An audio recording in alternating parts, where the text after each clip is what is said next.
এখানে যে 230 দেখা যায় সারা রাত ভাই দেখা যায়। জি এইখানে এই ভাই এখন বছর তো দেখা যাইতেছে না। জি এই বছর বর্তমানে এটাকে যে আপডেট করা হয়েছে, এটা 2024 সালে এটার এসআরও নাম্বার ছিল ভিন্ন। এইটা 2025 সালে এসে আপডেট হয়েছে।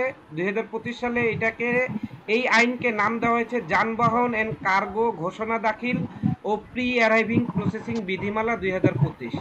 এইখানে কি করেছে, সবার প্রথমে বলেছে যে এইখানে আসলে কিভাবে আইজিএম সাবমিশন হবে, কোন প্রসেসে বা কোন ওয়েতে আইজিএম সাবমিশন হবে। প্রথম ভাগে ছিল এটা। সেকেন্ড ভাগে ছিল এইটা কে সাবমিট করবে। এই যে সেকেন্ড ভাগে দেখেন কোন মোডের ক্ষেত্রে কে সাবমিট করবে, পুরো প্রসেসটা এখানে দেওয়া আছে।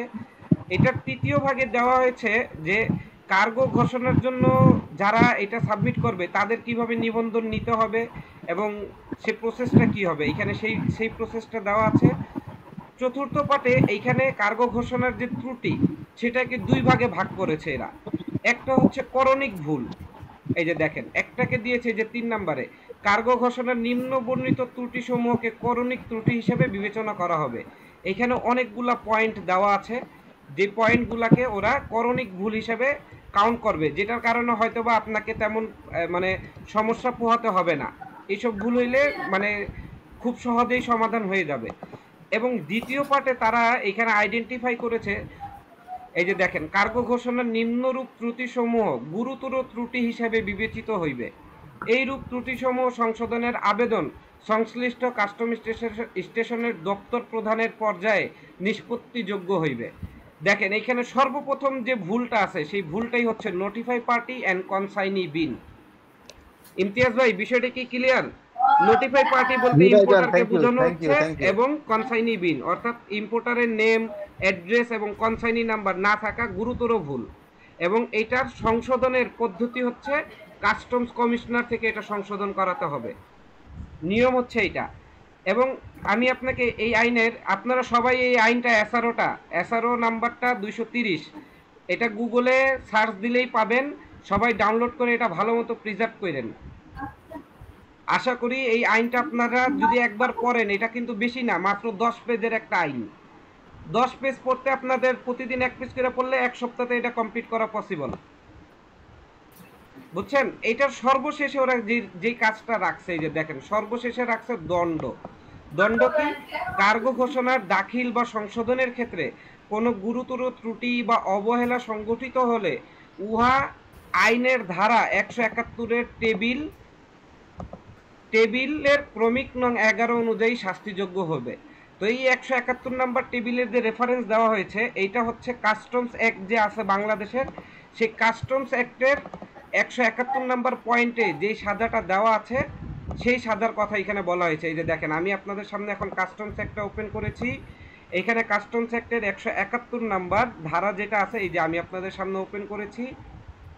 171 নাম্বার ধারার এই যে দেখেন 171 নাম্বার পয়েন্টের এই যে 11 নাম্বার পয়েন্ট, ক্রমিক নাম্বার 11, যেটা এই যে দেখেন এখানে বলা হয়েছিল 171 নাম্বার টেবিলের ক্রমিক নাম্বার 11 অনুযায়ী শাস্তিযোগ্য হইবে।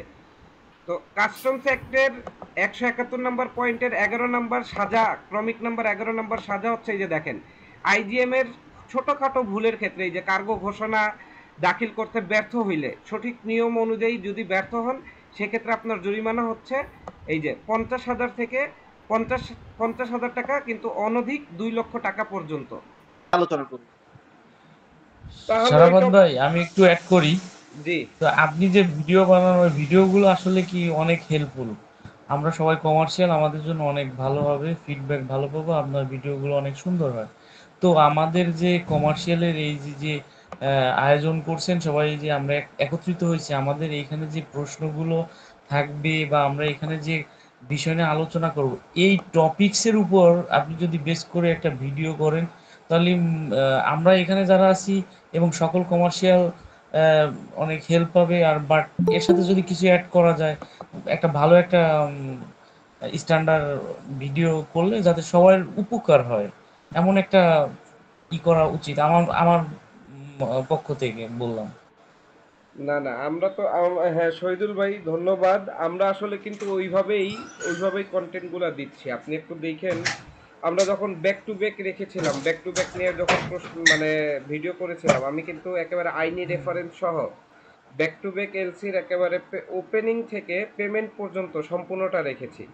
আজকে যখন আইজিএম রেখেছি, হ্যাঁ এইখানেও কিন্তু আইজিএম এর ভিডিওতে আমার একেবারে আইজিএম এর একেবারে হিস্ট্রি থেকে শুরু করে প্লাস আইজিএম এর কোথায় কোথায় আমরা সব থেকে বেশি সমস্যা ফেস করতেছি, এটার আসলে আইনি রেফারেন্স কি, এটার আসলে আমাদের ভুল হলে করণীয় কি, ভুল হলে আমাদেরকে যে আইনি বাধ্যবাধকতা আছে সেক্ষেত্রে আমাদের জরিমানা কত, বা আমরা কি কি উপায় এটাকে এড়িয়ে যেতে পারি, সকল সমাধানই কিন্তু ছিল আইজিএম এর ওইটাতে।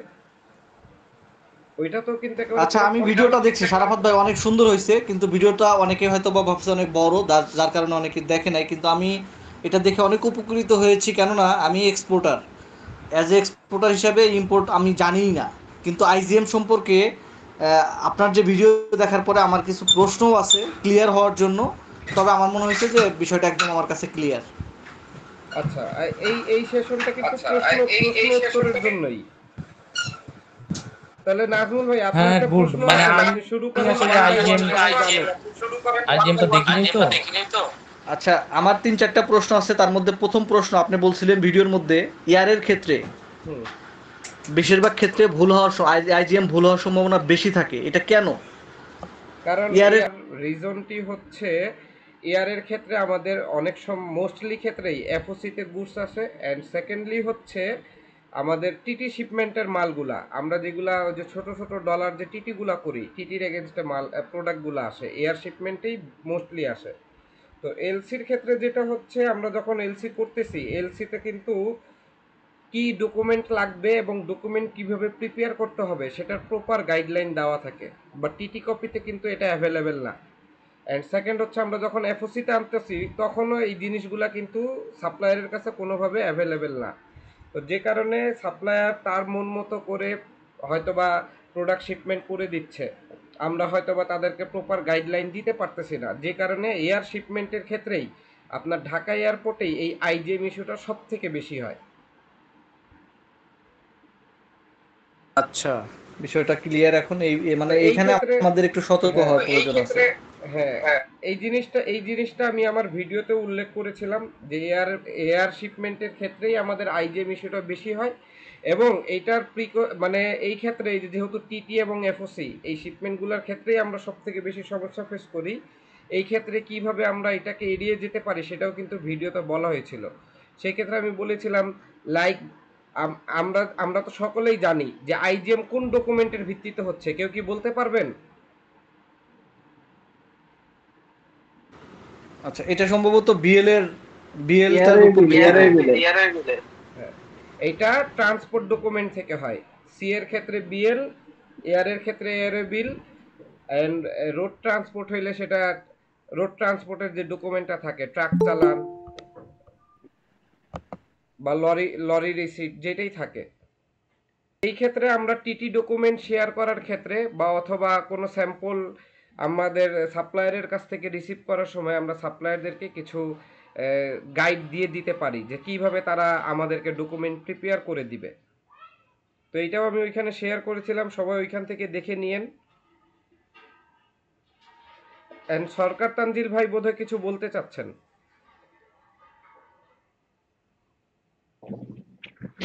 আসসালামু আলাইকুম ভাইয়া। ওয়ালাইকুম আসসালাম ভাই। আচ্ছা ভাইয়া, যখন আইজিএমটা ভুল হয়ে গেছে, মানে গুডস এরাইভ হয়ে গেছে, টাকা এয়ারপোর্টে চলে আসছে, তো ওই ক্ষেত্রে তখন আমি ডকুমেন্টেশন কি কারেকশন কইরা দিলে বা সিএনএফ কে বললে কি আমাকে মালটাকে ওইভাবে আর কি ছাড়াই দিতে পারবে, নাকি শুধু সিএনএফ কে বললে? না, আপনার আমার যদি কোশ্চেন না আইজিএম, না হ্যাঁ, আইজিএম ভুল যদি হয়ে যায় সেক্ষেত্রে যদি হ্যাঁ, মেজর ভুলগুলো হয়, আইজিএম এ যে না, আমি গাইডলাইনটা বলি আছে। আমি বলি মেজর বল কিরকম, মেজর বল কিরকম কিরকম আমার কোম্পানির নাম আছে একটা, কিন্তু বায়া সে নিজে গুডস পাঠাইছে, হুম। সে জানে না সে পাঠাই দিছে কিভাবে। ধরেন আমার কোম্পানি আছে, নাম হইতেছে ট্রিপল অ্যাপারেলস, হুম। তার অ্যাড্রেস হইতেছে কেওয়াসিপুরেই, হুম। কিন্তু সে কি করছে, বায়ারে কি করছে, তার যে ঢাকার যে লোকাল বাইং অফিস, হুম। সে বাইং অফিসের নাম দিছে ধরে প্রাইমার, সাপোজ একটা প্রাইমার বা সিম্পল অ্যাপ্রোচ দিয়ে দিছে, হুম অ্যাড্রেস ইউজ করছে ঠিক সেম আমারটা, কিন্তু কোম্পানির নাম কিন্তু আমার না, কোম্পানি হচ্ছে local buying house, address use করছে আমারটা। এই ক্ষেত্রে কি মানে মাল আমার কাছে, এই ক্ষেত্রে পরিত্রাণ পাওয়ার মানে উপায়টা কি এটা বলে? এইটা তো আসলে দেখেন, আপনার এইখানে বায়ার যেটা করেছে সে প্রথমেই আপনার বাইং হাউসের নাম দিয়েছে, বাট বাইং হাউসের অ্যাড্রেস দেয় নাই, এক। আর দ্বিতীয়ত হচ্ছে না আপনাকে এক এখানে আপনার প্রতিষ্ঠান ওইখানে যে অ্যাড্রেসটা দিয়েছে সেই অ্যাড্রেস অনুযায়ী আপনার প্রতিষ্ঠানের নাম হবে।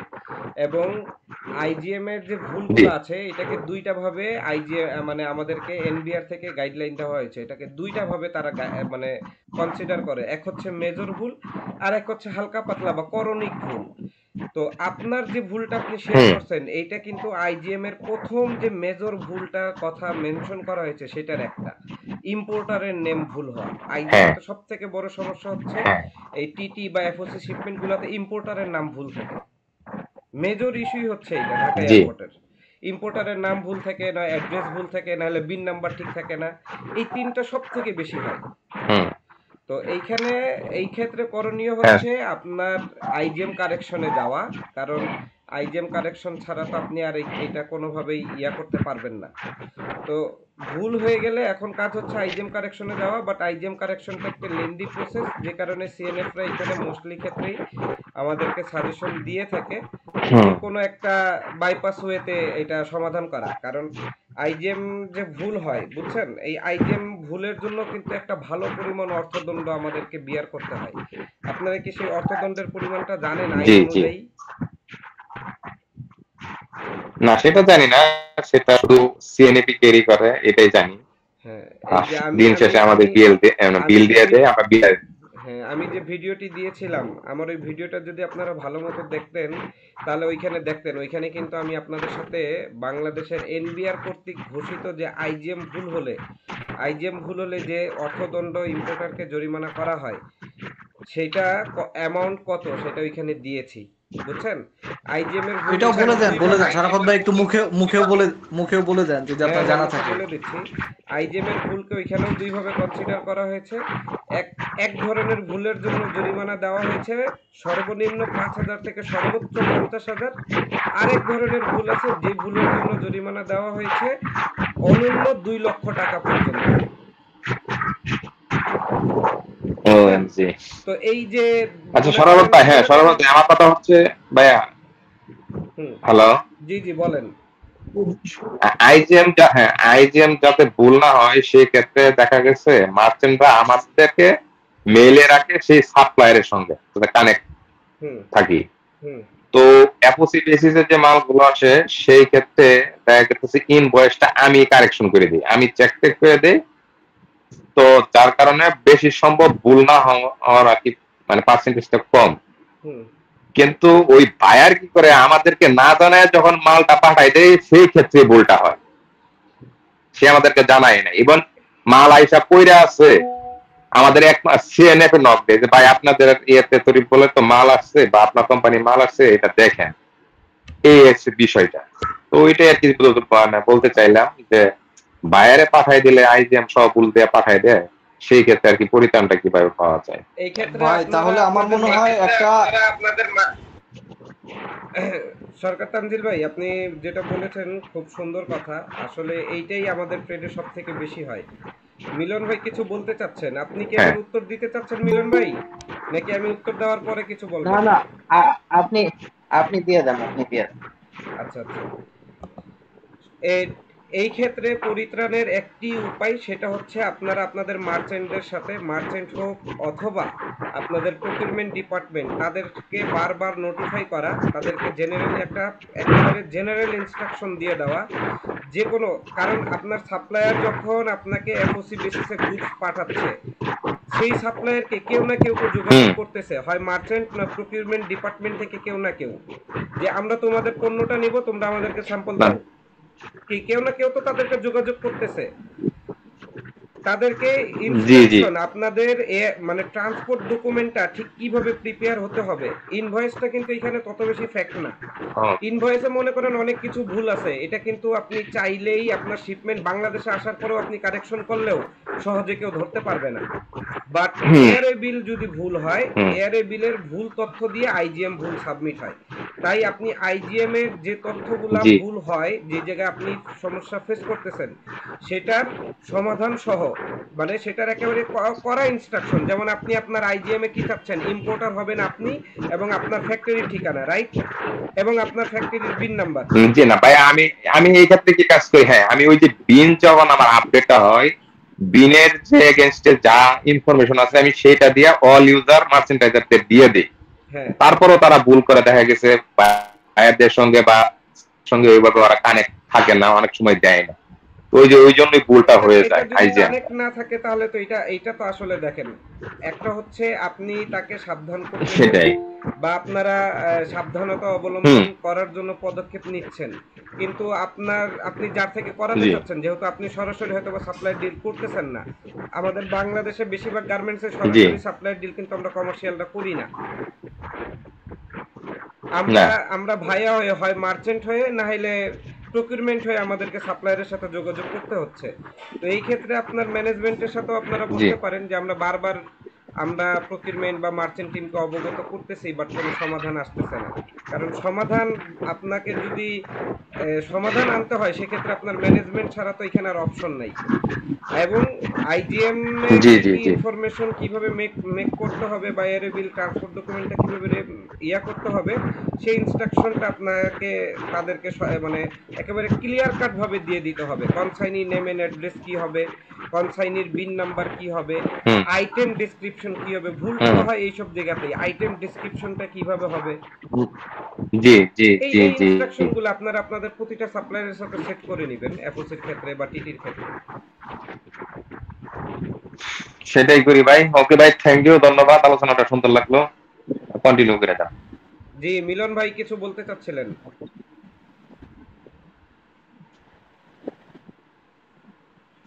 ভাই আইজিএম টা কখন করা হয় আসলে বেসিক্যালি? আইজিএমটা হচ্ছে বাংলাদেশে পণ্য আসার আগে, অথবা বাংলাদেশে পণ্য আসার নির্দিষ্ট একটা গাইডলাইন, টাইম লাইনের, মানে টাইমের গাইডলাইন আছে, এই টাইম লাইনের গাইডলাইনের ভিতরে আপনাকে আইজিএম সাবমিট করতে হয় বাংলাদেশে, বাংলাদেশের এসআই কোডা ওয়ার্ল্ড সিস্টেমে। লোড এইটা কোড থেকে হয় নাকি হচ্ছে আপনার, বুঝি নাই। এটা মানে অরিজিন কোড থেকে হয় নাকি হচ্ছে আপনার বাংলাদেশে হচ্ছে আপনার আসার পরে দেন হয়? এটা অনেক ক্ষেত্রে বাংলাদেশে আসার পরে হচ্ছে, অনেক ক্ষেত্রে বাংলাদেশে মানে ঢোকার আগেই হচ্ছে। যেমন কিছু কিছু এজেন্ট আছে যারা মনে করেন তাদের ট্রানজিট পোর্ট থেকে যখন জাহাজ বা বিমান ছাড়তেছে, ট্রানজিট পোর্ট থেকে যখন বাংলাদেশের উদ্দেশ্যে জাহাজ বা বিমান ছাড়তেছে, তারা তখনই এসআই কোডা ওয়ার্ল্ড সিস্টেমে আইজিএমটা ডিক্লেয়ার করে দিচ্ছে। আবার অনেক ক্ষেত্রে দেখা যাচ্ছে সি পোর্ট বলেন বা এয়ারপোর্টই বলেন, এটা বাংলাদেশের ওই যে আউটারে, এবং এয়ারপোর্টের ক্ষেত্রে বাংলাদেশের এই এয়ারপোর্টে এয়ার পৌঁছানোর পরে ওরা আইজিএম সাবমিট করতেছে। এটা আসলে এক একটা, এটা কোম্পানির উপরে ডিপেন্ড করতেছে, বিভিন্ন ক্যারিয়ার কোম্পানির উপরে, আগে এবং সিএরটা পরে। মেবি 100% বাংলাদেশে আসার পরেই হয় না? কোনটা, এয়ারপোর্টের ক্ষেত্রে? না, এয়ারপোর্টের ক্ষেত্রে সব সময় সিএরটা যে সিএরটা বাংলাদেশে আসার পরে হয়, আমি বিষয়টা সিএরটার এরকম না। সিএরটার কথা বলছি ভাই। এয়ারেরটা আমি না, সিএরটার কথা বলছি। C C C C C. না, সিএরটার ক্ষেত্রেও সবসময় যে বাংলাদেশে আসার পরে হচ্ছে এরকম না। ট্রানজিট পোর্ট থেকেও ছাড়ার সময় অনেক অনেক অনেক ক্যারিয়ার কোম্পানি আছে, ট্রানজিট পোর্ট থেকে ছাড়ার সময় প্রাইমারি আইজিএম সাবমিট করে, ওটা ফাইনাল কোনো করে না। রেফারেন্স থাকলে প্রাইমারি শেয়ার করবেন তো। প্রাইমারি একটা ড্রাফটের মতো আইজিএম করা থাকে, বাট ওটা সাবমিট করে ওরা বাংলাদেশের আউটারে আসার পরে। আচ্ছা, ওটা কোনো রেফারেন্স থাকলে কি শেয়ার করা যাবে? রেফারেন্স থাকলে একটু শেয়ার করেন তো। রেফারেন্স কালেক্ট করে দিতে হবে, আমি এইরকম একটা ইস্যু একবার ফেস করেছিলাম। রেফারেন্স কালেক্ট করে দেওয়া যাবে, এরকম ইস্যু একবার যেহেতু ফেস করেছিলাম, দেখি আবার ওই সিএনএফ এর সাথে যোগাযোগ করে আমি যদি কোনো কিছু পারি, ইনশাল্লাহ আপনাকে শেয়ার করব। তা আমি হচ্ছে প্রশ্নটা করলাম কেন, আমি হচ্ছে এক জায়গাতে আমি একদিন জানতাম যে হচ্ছে আপনার এয়ারপোর্টটা হচ্ছে আপনার ইয়া থেকেই হচ্ছে অরিজিন পোর্ট থেকে হয়ে যাচ্ছে। আর এইটা হচ্ছে মানে উনি হচ্ছে পজিটিভলি হচ্ছে ওনার অ্যাপ্রোচটা পজিটিভ ছিল না। হুম। উনি হচ্ছে আমার ওইটা আরে রং বলছিল যে না হচ্ছে বাংলাদেশে আসার পর বিমানের পাইলট নাকি হচ্ছে তার নেসেসারি ইনফরমেশন যেগুলো আছে ওর হচ্ছে আপনার কনসার্ন ডিপার্টমেন্টে সাবমিট করার পর দেন হচ্ছে আইজিএম হচ্ছে হুম হুম এরকম একটা বলছিল আর কি। হুম। এই কনফিউশন থেকে হচ্ছে আপনাকে কোশ্চেনটা করা। না, আমি আমি আমি আসলে যেটা জানি তো হচ্ছে আপনার ইয়ারে যেহেতু আমরা সময় কম পাই ওই ক্ষেত্রে ইয়ারের ম্যাক্সিমামটা আমি দেখি যে হচ্ছে আপনার লোড করতে কি হয়ে যায়। অনেক হ্যাঁ সময় হ্যাঁ দেখা হ্যাঁ। যাচ্ছে আমার আইজিএম হয়ে গেছে কিন্তু এখানে হচ্ছে গুডস আসে নাই বা আমার লোকেশন পড়ে নাই। হুম হুম। হ্যাঁ এইটাই, আমাদের এয়ার বলেন আর সি বলেন, এয়ারের ক্ষেত্রে মোস্টলি ক্ষেত্রে কিন্তু বাংলাদেশে আসার আসলেই পরে আসলে হয়। এইটা এয়ারের ক্ষেত্রে মোস্টলি ক্ষেত্রে বাংলাদেশে আসার পরে হচ্ছে, সি এর ক্ষেত্রেও বাংলাদেশের আউটারে আসার পরেই সাবমিট হচ্ছে। খুব রেয়ার আছে যারা মানে লোড সারা মানে লাস্ট ট্রানজিট পোর্ট থেকে, মানে ট্রানজিট পোর্ট থেকে যে সাবমিট করে এটা খুবই রেয়ার, বুঝছেন মিলন ভাই। মোস্টলি ক্ষেত্রেই ওই আচ্ছা আউটারে বা বাংলাদেশের এয়ারপোর্টে বিমান আসার পরেই সাবমিট করে। আচ্ছা সবাই তো, আমার তো অনেক গুডসই দেখি ভাই যে হচ্ছে আপনার আইজিএম হয়ে গেছে কিন্তু এখনো বাংলাদেশে গুডস আসে নাই বা আমার লোকেশন পড়ে নাই। আচ্ছা আচ্ছা, এটা এটা তাহলে তাহলে তো কিভাবে আপনি হচ্ছে? নিশ্চিত ফার্স্ট ফার্স্ট ক্লাস ক্যারিয়ার ব্যবহার করতেছেন। এই কাজটা করে ফার্স্ট ফার্স্ট ক্লাস ক্যারিয়ার গুলা। আচ্ছা এখন আরো কারো কি কোনো প্রশ্ন আছে আইজিএম নিয়ে?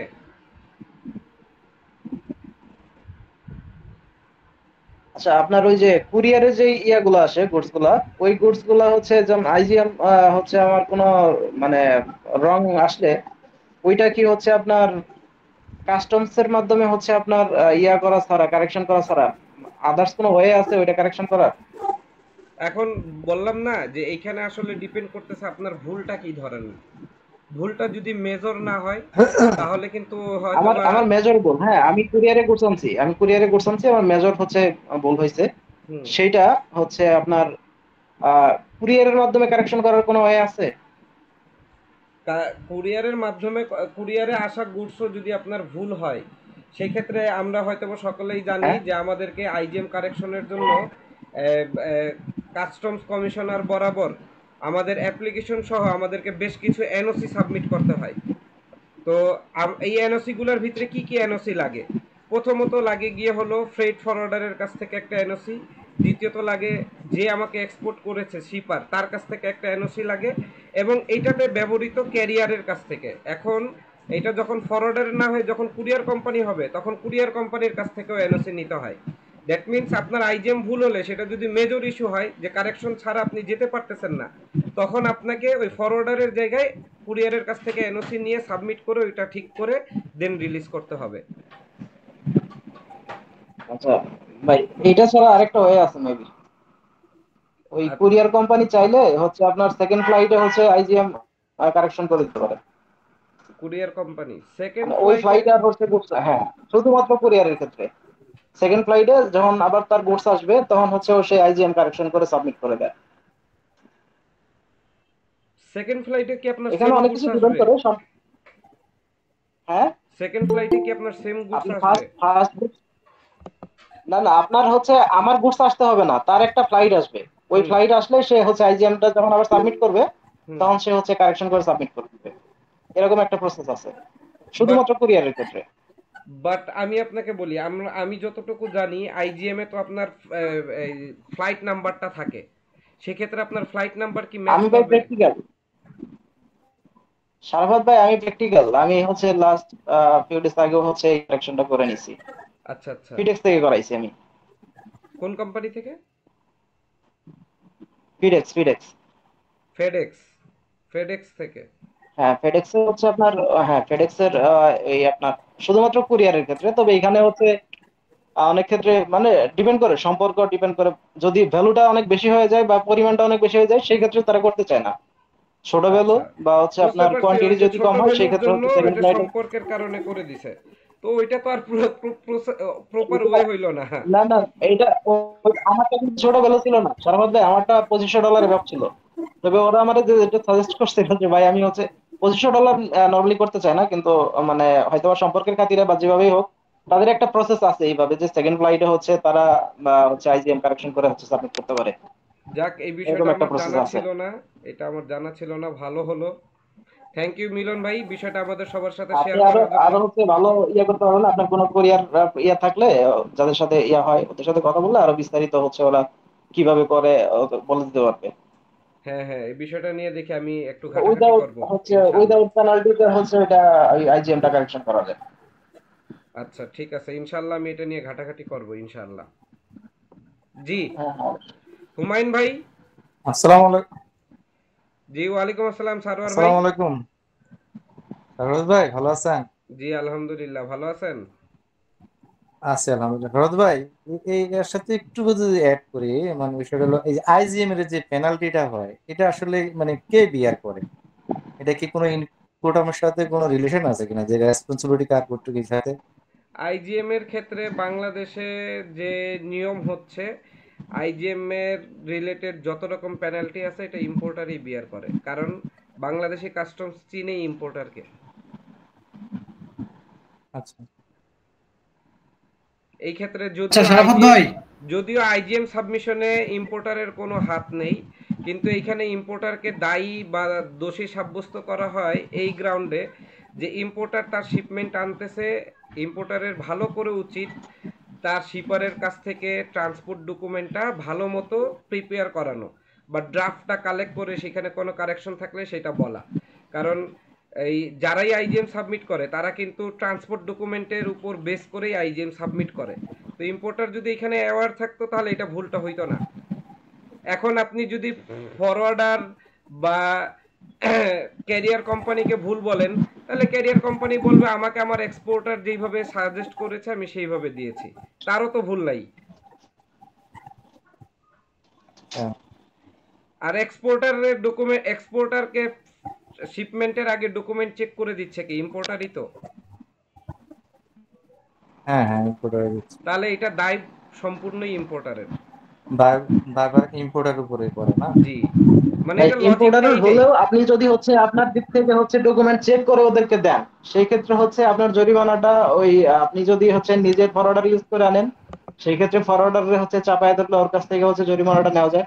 আবার যদি হচ্ছে আমাদের সিএফআর বা হচ্ছে সিবিটি যেটাতে আসুক না কেন, ওইভাবে আসলে হচ্ছে সাপ্লায়ারের উপর আমি যদি ক্রস চেক করে আমি ফাইনাল যে ডকুমেন্টটা ফাইনাল করে দিছি ওইভাবে আইজিএম না হলে ওই ক্ষেত্রে হচ্ছে আমরা সাপ্লায়ারকে চাপাইতে পারি। এরকম হচ্ছে যদি আপনার মার্চেন্ট হচ্ছে ইয়া থাকে আর কি। আমাদেরটা তো আমাদের ফরওয়ার্ডার হলে তো সিএফ, হচ্ছে হ্যাঁ আমরা এইটা, ওইভাবে আমাদের এই জায়গায় আমি একটু অ্যাড করি। মিলন ভাই যে বিষয়টা বলতে চাচ্ছে সেটা হচ্ছে লাইক আপনার সাপ্লায়ার সিএফআর বা সিপিটি বেসিসেই শিপমেন্ট করতেছে।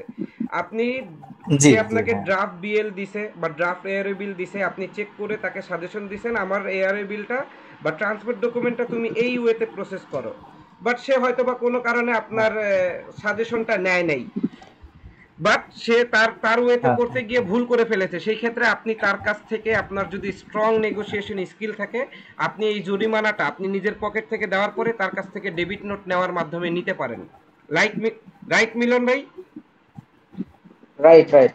আর এটা যদি এক্স ওয়ার্ক বেসিসে হ্যাঁ আপনি ইম্পোর্ট করে থাকেন, এক্স ওয়ার্ক বা এফওবি, এই ক্ষেত্রে তো ফরওয়ার্ডার আপনার নিজের। ফরওয়ার্ডার যদি আপনার কোনো কথা নিজে না হ্যাঁ শুনে, এইখানে আপনার কোনো কথা না শোনার কারণে যদি ফরওয়ার্ডারের কারণে কোনো ভুল হয়, ফরওয়ার্ডারের কাছ থেকে সেটা আদায় করে নেবেন। মিলন ভাইয়ের পয়েন্টটা ছিল এইটা। হ্যাঁ আচ্ছা আচ্ছা সুন্দর বাট কথা। এটা ডিপেন্ড করতেছে আপনি কত স্ট্রংলি তাদের কাছ থেকে মানে জিনিসটা নিতে পারতেছেন। আপনি চাওয়া মাত্রই যে তারা দিয়ে দিবে বিষয়টা এরকম না। এইটা হচ্ছে টোটালি হচ্ছে আপনার নেগোসিয়েশন কনভারসেশন এসবের উপর ডিপেন্ড করবে নেওয়াটা। জি, আচ্ছা এটা নিয়ে একটা আইনি একটা শুনানি হয় সর্বদা, এই বিষয়টা মানে কিভাবে কি শুরু হয় এগুলা? এইখানে আসলে আইনি সুরাহা বলতেছে এরকম কিছুই না। আমি একবার গিয়েছিলাম, একবার না আমি মোট দুইবার গিয়েছিলাম। ওই আইজিএম ভুল হলে লেন্দি কি হয়, প্রসেস। আইজিএম ভুল হলে কি হয়, ওই আইজিএম কারেকশনের যে ডিপার্টমেন্টটা আছে ওইখানে ওইখানে যে কাস্টমস অফিসাররা আছে তারা ইম্পোর্টারকে দেখতে চায়, ইম্পোর্টারের একজন রিপ্রেজেন্টারকে দেখতে চায়, বুঝছেন? তো ওইখানে কি করতে জি হয়, ওই আপনার সিএনএফ এর সাথে জাস্ট ইম্পোর্টার সহ ওইখানে যায়। যাওয়ার পরে তারা দুই একটা কথোপকথন বলে যে আপনাদের এই শিপমেন্টে অমুক ভুল, এই ভুলটা আসলে কিনা, বা আপনি আসলে অরিজিনাল ইম্পোর্টার কিনা, জাস্ট এইটা একটু তারা ক্রস চেক করে ছেড়ে দেয়। এখানে কোনো আইনি শুনানি সেরকম আমি কিছু এখনো ফেস করি নেই। আমি দুইবার এটা ফেস করতে গিয়েছিলাম আমাদের কোম্পানির হয়ে। জি অন্য এক জায়গার ভুল ছিল আমাদের হ্যাঁ কোম্পানির, তো সেটার হয়ে আমি দুইবার এটা ফেস করে এসেছি। সেইভাবে আসলে কোনো কিছুই না এখানে। জাস্ট গিয়ে ইম্পোর্টার হিসেবে আপনি একটু হাজিরা দিয়ে আচ্ছা, আসবেন। আমরা আগাই হচ্ছে ভুল যাতে না হয় এইটা শিখি আমরা, যে ভুল কোনোভাবে যাতে না হয়। হ্যাঁ, এই ভুল আচ্ছা, যাতে শারাফত কোনো ভাই, থ্যাংক ইউ। প্রশ্নটা হচ্ছে, পিআইতে আমি যতটুকু দেখেছি, একটা পিআইতে অনেক ধরনের ফেব্রিক্স বা অ্যাক্সেসরিজ আসে। সেক্ষেত্রে হচ্ছে আমরা হচ্ছে কোনটার এইচএস কোড অনুযায়ী ওইখানে কোনটার এইচএস কোড ডিক্লেয়ার করব আইজিএম এ? আইজিএম এ নাজমুল ভাই সুন্দর একটি প্রশ্ন করেছেন, কিন্তু এখানে একটা হয়তোবা আপনার জানার একটু গ্যাপ থাকতে পারে। সেই বিষয়টা হচ্ছে আইজিএম এ কোনোভাবেই কোনো এইচএস কোড ডিক্লেয়ার হয় না। আইজিএম এ এইচএস কোডের কোনো ফিল্ড নেই। সেটা দেখেছি, সেটা আইজিএম এ শুনেছি যে এলসির কোনো ফিল্ড নেই। আইজিএম এ না, কিন্তু এলসি গুডস নাম্বারও থাকে না। আচ্ছা, আপনি বলছেন যে গুডস ডেসক্রিপশনে সেটা উল্লেখ করতে হয় এইচএস কোডটা, কিন্তু সেটা আমি কোনটা করব উল্লেখ? গুডস ডেসক্রিপশনে এইচএস কোড উল্লেখ করতে হয় এটা বলি নাই। ওইখানে আমি বলেছিলাম যে মাঝে মধ্যে কিছু কেসে আমরা এরকম রেফারেন্সও পেয়েছি, মাঝে মধ্যে কিছু কেসে দেখা যাচ্ছে যে এই যারা আইজিএম সাবমিট করতেছে তারা কি করতেছে, ওই আইটেম ডেসক্রিপশনের ফিল্ডের ঘরে ভুল বা আইটেম ডেসক্রিপশনের ফিল্ডের ঘরে আইটেম ডেসক্রিপশনের সাথে এইচএস কোডও মেনশন করে দিচ্ছে। তো সেই ক্ষেত্রে আমি ভিডিওতে পরামর্শ দিছিলাম সাপ্লায়ারকে স্ট্রিক্টলি বলা যে কোনোভাবেই যাতে আইজিএম এ এইচএস কোড মেনশন না করা হয়। বুঝেছেন নাজমুল ভাই? আচ্ছা, আমি ক্লিয়ার, হ্যাঁ, ওইখানে এটা দিয়েছিলাম যে এই আসলে আইজিএম এ এইচএস কোডের কোনো ফিল্ড নেই। তো সেইখানে কেন আমরা শুধু শুধু এইচএস কোড লিখিয়ে আমরা শুধু শুধু আমাদের সমস্যাটা বাড়াতে যাব। জি মিলন ভাই হাত তুলেছেন। ভাই আইজিএম এ হচ্ছে কোর্স ডেসক্রিপশনে কয়টা ক্যারেক্টার হচ্ছে ধরে, আর হচ্ছে আপনার অ্যাক্সেসরিজ এর ক্ষেত্রে যখন একাধিক অ্যাক্সেসরিজ থাকে ওই ক্ষেত্রে হচ্ছে আপনার কিভাবে আমরা সাজেস্ট করবো আইজিএম ক্রিয়েট করার জন্য? এইখানে আইজিএম এর গুডস ডেসক্রিপশনের ঘরের যে ক্যারেক্টারের বিষয়টা আছে সেটা আসলে আমার সেইভাবে জানা নাই, এক। অ্যান্ড সেকেন্ড হচ্ছে আপনারা বলতেছেন যখন একাধিক আইটেম আনি, একাধিক আইটেম আমরা যখন ইম্পোর্ট করি তখন আমাদের উচিত সেই প্রোডাক্ট ক্যাটাগরিটা আমাদের ডকুমেন্টেশনে মেনশন করা, আইটেম ওয়াইজ মেনশন করা ছাড়া প্রোডাক্ট ধরেন ক্যাটাগরি। হচ্ছে লাইক আমার আইটেম আছে হচ্ছে 10টা, আমার 10টা তো হচ্ছে আমার ওই ক্যারেক্টার নিবে না। হ্যাঁ, আমি তো আপনাকে হচ্ছে সেটাই আইজিএম এর বলতেছি, কোর্স আপনি ডেসক্রিপশনে প্রোডাক্ট ক্যাটাগরিটা মেনশন করবেন। আপনি 10টা জিনিস আনতেছেন, আচ্ছা লাইক মনে করেন oven level, main level, RFID tag. হ্যাঁ, এইভাবে করে আপনার 10টা আইটেম আছে। এই সব আইটেমের ক্যাটাগরিটা কি? প্রোডাক্ট ক্যাটাগরিটা হচ্ছে অ্যাক্সেসরিজ। আপনি হ্যাঁ ট্রান্সপোর্ট ডকুমেন্টে শুধু লেখাবেন অ্যাক্সেসরিজ ফর অমুক প্রতিষ্ঠান, শেষ। আচ্ছা ডিরেক্ট অ্যাক্সেসরিজ। আমার তো আইটেম ওয়াইজ দরকার নেই। যখন আমার আইটেম একটা তখন আইটেম নেমটা ঠিক, তখন শুধু আইটেম নেমটা। কারণ ঢাকা এয়ারপোর্টে কিন্তু আপনার আইটেম যখন একটা হয় তখন যদি অ্যাক্সেসরিজ লেখা হয় তখন কিন্তু এটাকে ভুল ধরে। তখন ওরা বলে একটা আইটেমের জি ক্ষেত্রে জি। আপনার আইটেম নেম লিখতে হবে, একাধিক আইটেমের ক্ষেত্রে আপনার পণ্যের ক্যাটাগরি লিখতে হবে। বিষয়টা কি ক্লিয়ার মিলন ভাই? হ্যাঁ ভাই ক্লিয়ার। আচ্ছা, আর একটা জিনিস, মিলন ভাইয়ের কি এই জিনিসটা জানা আছে যে আইটেম ডেসক্রিপশনের আইজিএম এর আইটেম ডেসক্রিপশনের যে ফিল্ড, এখানে ক্যারেক্টার লিমিটেশনটা কত? মেবি 50টা। আচ্ছা, 50টা তো মোর দেন অনেক বেশি। এটা হচ্ছে, না এটা 50, সরি 50টা না 18টা। আর আপনি ইয়া করে লিখতে পারবেন, অনেকগুলো লিখতে পারবেন, কোনো স্পেস দেওয়া যাবে না। স্পেস ছাড়া মেবি হচ্ছে আপনার 50টা, আর স্পেস দেওয়া সম্ভবত 18টা। এক্সাক্ট মনে পড়তেছে না, এই টাইপের কিছু একটা হবে। আচ্ছা আচ্ছা আপনি আচ্ছা, তাহলে স্পেস না যাক। দিলে হচ্ছে অনেকগুলো লিখতে পারবেন। হ্যাঁ, তাহলে এই জিনিসটাও দেখি আমি আরো সুন্দরভাবে ক্লিয়ার হয়ে নেওয়ার চেষ্টা করব। আইজিএম নিয়ে আরো কারো কোনো প্রশ্ন? আমাদের ক্লাসের হয়তো বা 10 মিনিটস রিমেনিং আছে। ইমতিয়াজ উদ্দিন ভাই কিছু বলতে চাচ্ছেন? আসসালামু আলাইকুম ভাই।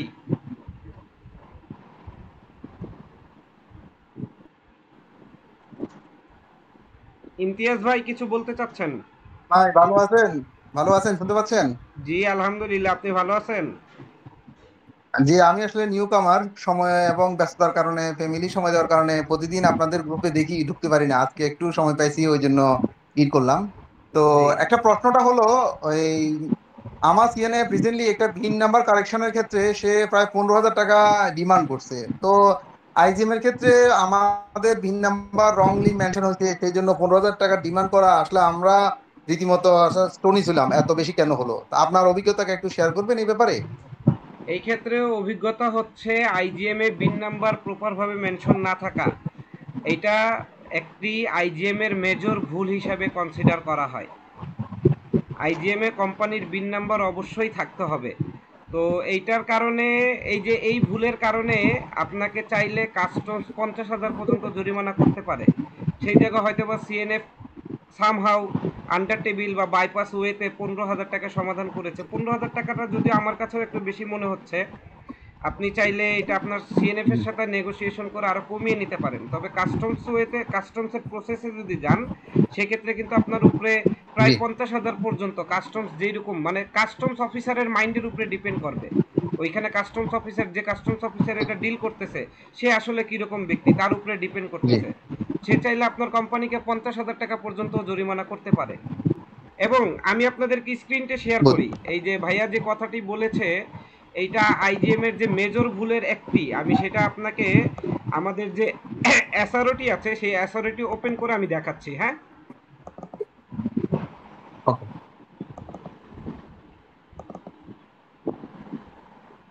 আমরা এই শেষের 10 মিনিট আইজিএম রিলেটেড যে এসআরওটি আছে সেই এসআরওটি নিয়েই কথা বলি।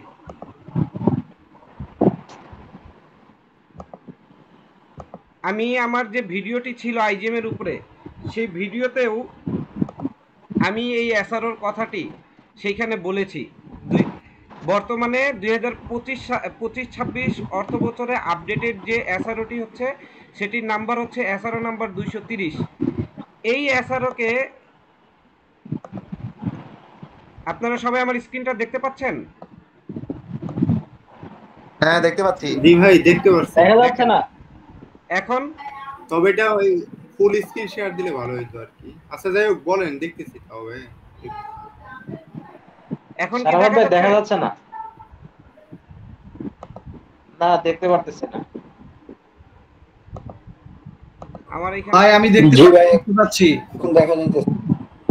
মোস্টলি দেখতে পাচ্ছে না। মিলন ভাই বোধহয় কোন একটা ইস্যু আছে আপনার এখানে। এই যে দেখেন এইখানে ইমতিয়াজ ভাই, বিষয়টা কি ক্লিয়ার? জি ভাইজান ক্লিয়ার ক্লিয়ার। তো নিয়ম অনুযায়ী আপনার যে ভুলটা ছিল সেটার কারণে কাস্টমস আপনারা চাইলে 50,000ও জরিমানা করতে পারে, আবার চাইলে 2 লক্ষ জরিমানা করতে পারে। এখন সিএনএফ যদি এটা 15,000-এ করে দিছে, এটা অবভিয়াসলি আপনার কাছেও বেশি মনে হবে, আমার কাছেও বেশি মনে হবে, কারণ আমরা কোম্পানির হয়ে কাজ করি। এই সকল ভুল কোম্পানি খুব সহজেই টলারেট করে। এইগুলো ভুলের কারণে কিন্তু অনেকের চাকরিতেও টানাটানি চলে আসে। কি ইমতিয়াজ ভাই, বিষয়টা কি ঠিক? জি ভাইজান এরকম ঘটছে। হ্যাঁ, তো এই ক্ষেত্রে এখন আপনার কাছে যদি 15,000 বেশি মনে হয়, এইখানে আপনি আপনার সিএনএফ এর সাথে স্ট্রং নেগোসিয়েশনে যেতে পারেন। এটাকে আরো কিভাবে কত, প্রথমত তো পদক্ষেপ হচ্ছে আমাদের ইন্টেনশন থাকতে হবে যাতে আমাদের থেকে ভুলই না হয়। ভুল হইলে সেটা যাতে আমার কারণে না হয়, কারণ আপনাকে সেফ থাকতে হবে। এন্ড সেকেন্ড হচ্ছে ভুল হয়ে গেলে কত স্ট্রং ভাবে আমরা সিএনএফ নেগোসিয়েশনের মাধ্যমে কত দ্রুত কত কম খরচে করতে পারি, এটাই হচ্ছে আমাদের স্কিল। আশা করি আপনারা বিষয়টি এখন ক্লিয়ার। জি ভাই। আচ্ছা, এসআরও 230 ঠিক আছে, আমি হোয়াটসঅ্যাপ গ্রুপে কালকে সকালে দিয়ে দিব। এটা আমার কাছে যেহেতু ডাউনলোড করাই আছে, আমি দিয়ে দিব। ভাই আমি দিয়ে দিছি ভাই। আর দিয়ে হোয়াটসঅ্যাপ দিছেন? গ্রুপে দিয়ে দিছি। জি জি। আচ্ছা ঠিক আছে, ওকে গুড। তো এই জিনিসটা আমি চেয়েছিলাম, আমি যখন ভিডিওটি শেয়ার করেছি তখনই আপনারা দেখতেন। ওইখানে কিন্তু এইখানে যে অর্থদণ্ডের জরিমানার কথা বলা হয়েছে সেটার স্ক্রিনশট ছিল। এরপরে আইজিএম কোন আইনের অধীনে কোন ডকুমেন্টের অধীনে কাজ হচ্ছে সেই রেফারেন্সটাও আমার ওই ভিডিওতে ছিল। আপনারা যদি ভিডিওটি সময় মতো ঠিক মতো দেখতেন তাহলে দেখতেন এইখানে আইসা আপনাদের এর বাইরে এই যে আজকে যে অর্থদণ্ডের কথাটা বলেছেন বা কি ভুল হইলে কোনটা আমাদের সিরিয়াস ভুল কোনটা আমাদের সিরিয়াস ভুল না, সেই সব কথা নিয়ে আমরা কথা বলেছি। এর বাইরেও হয়তো আমরা আলোচনা করতে পারতাম আমাদের এই 1 ঘন্টাতে। এবং আপনারা এই ভিডিওটি যদি ঠিকমতো দেখতেন তাহলে এই 230 নাম্বার এসআরও যেটার কথা আমি বলেছি এটার কিন্তু একটা কপি আমি আমার ওই ভিডিওতে শেয়ার করেছি।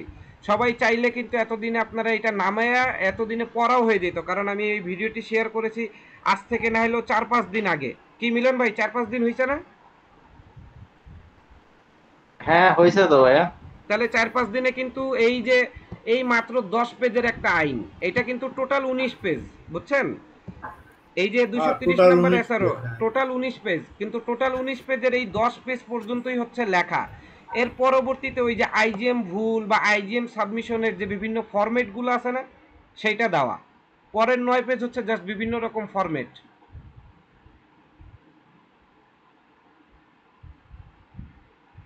এই যে দেখাচ্ছি, সবাই কি দেখতে পাচ্ছেন তো? হ্যাঁ দেখা দেখা যাচ্ছে। যাচ্ছে। তো সবাই শুনেন, আমরা এখানে আলোচনা, আমাদের এই প্ল্যাটফর্মটা ওপেন করার রিজনই হচ্ছে আমরা আসলে কমার্শিয়ালে মোস্টলি ক্ষেত্রেই কাজ করি অন্ধবিশ্বাস নিয়ে। অন্ধবিশ্বাস বলতে আমরা এখানে কি করি, আমাদের সিনিয়র আমাদেরকে যেটা শিখিয়ে দিয়ে গেছে আমরা ওই বেসিসেই কাজ করি, এর বাইরে কিন্তু আমরা চিন্তা করি না। আমার এই প্ল্যাটফর্মের রিজন হচ্ছে আমরা শুধু অন্ধবিশ্বাস বা সিনিয়র যা শিখিয়ে দিয়ে গেছে সেই ভিত্তিতে কাজ করব না। কোনো একটা কাজ হচ্ছে, সেটা কেন হচ্ছে, কোন প্রসেসে হচ্ছে, এটার আইন কি, কমার্শিয়াল আইন ছাড়া কিন্তু চলেই না। কমার্শিয়াল আইনের বাইরে কিছুই না। আপনি কমার্শিয়ালে কাজ করতেছেন, আপনি মনে করবেন you are a kind of lawyer. কি মিলন ভাই, আমি কথা ভুল বলছি? না ভাইয়া, ঠিক ঠিক। একদমই না। কমার্শিয়ালের প্রতিটা কাজ আইনের ভিত্তিতে হয়। কোন আইনে হয় সেটা জানেন, সেই আইনের রেফারেন্সটা কালেক্ট করেন, আইনের কপিটা কালেক্ট করেন, আইনের কপিটা পড়ালেখা করেন, দেখবেন কমার্শিয়াল আপনার কাছে মনে হবে মানে কিছুই না, কমার্শিয়াল কিছুই না। আমি যদি ট্রুলি বলি, আমি আমার এই ক্যারিয়ারের এত বছরের ক্যারিয়ারে আমার কিন্তু আজ পর্যন্ত আইজিএম ভুল হয়ই নেই। তার রিজন কি, আইজিএম কোন প্রসেসে কাজ হয় এবং আইজিএমে কি কি সতর্কতা আমার থাকা দরকার সেটা আমার জানা। আমি আমার সাপ্লায়ারদেরকে সেইভাবেই অ্যাডভাইস করি, সেইভাবেই ডিল করি।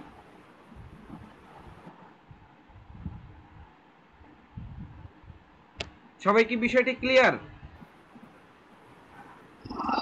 জি ভাই, ক্লিয়ার।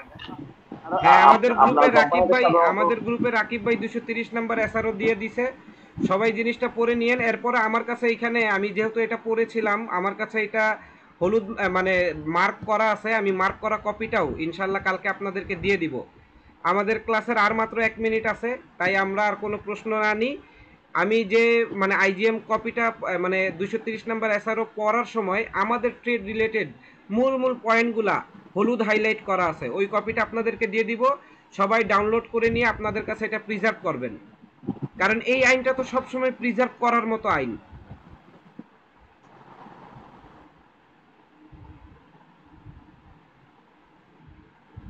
জি ঠিক আছে, তাহলে ক্লাসের যেহেতু 1 মিনিট আছে আর কথা না বাড়াই। হ্যাঁ ধন্যবাদ।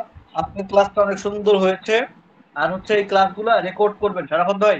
এটা রেকর্ড করা আমাদের হয়েছে, বন্ধুরা এটা রেকর্ডিংটাও প্রোভাইড করা হবে। Very good very good. আমাদের রেকর্ডিংটা অল ইনশাআল্লাহ ক্লাসগুলো কালকে ফেসবুকে পুরাটাই